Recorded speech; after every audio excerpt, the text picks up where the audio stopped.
Social మీడియాలో బాగా troll అవుతున్నటువంటి ఒక ప్రాముఖ్యమైన వ్యక్తి అమ్మా తేజ. విజయ్ ప్రసాద్ రెడ్డి, అమ్మా తేజ పాస్టర్. వీళ్ళిద్దరు కూడా వాక్యంలో రాయబడింది, సహోదరులు ఐక్యత కలిగి ఉండుట ఎంతో మేలని వాక్యం చెప్తే మనమేం ఆలోచన చేస్తూ ఉంటాం? ఐక్యత కలిగి జీవించాల్సింది పోయి ఎంత కాంట్రవర్సీగా చూడండి, ఒకరి మీద ఒకరు చెప్పుకోవడము, పంతాలకు పోవడము.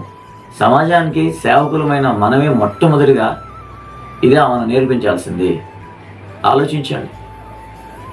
అందుకే పౌలు ఎప్పుడో చెప్పాడు, ఇలాంటి పరిస్థితులు మానవుడికి వస్తాయని.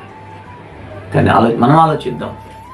దేవుని సువార్త బోధించే మనమే ఇటువంటి పరిస్థితులు ఉన్నప్పుడు సమాజానికి ఏం తెలియజేస్తాం?